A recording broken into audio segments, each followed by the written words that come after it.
Well, I don't know about you, but if you haven't got Bluetooth for your car, I have for mine, but it's only for phone calls.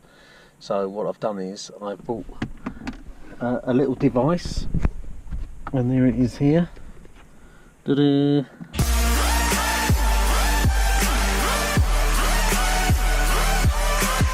SANWU, I think it is, SANWU. There it is, SANWU. Nice. Pennies, I think it wasn't even £4, I don't think.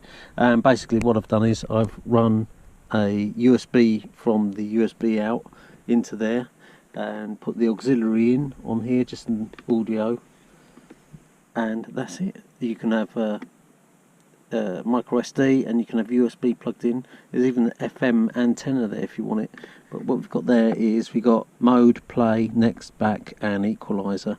But basically what I've done is it's off at the moment. I'll turn the ignition on in a minute. I've just basically put a power source in and connected it to the auxiliary, and I've just left it in there out of the way. Nice and neat solution. And then turn on the ignition.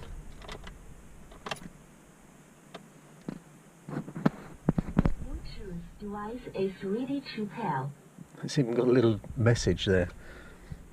So going on to my Bluetooth, I just pair on the audio bar there. The Bluetooth device is connected successfully. There you go, it's connected successfully. And then what I have found out is that I can still receive calls, so I just have to answer it on the phone instead of using the call button. But apart from that, I can now play anything on the phone. So jump onto YouTube.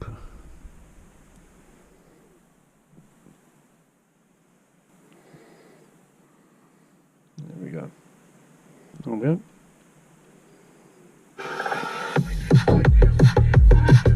That sounds alright.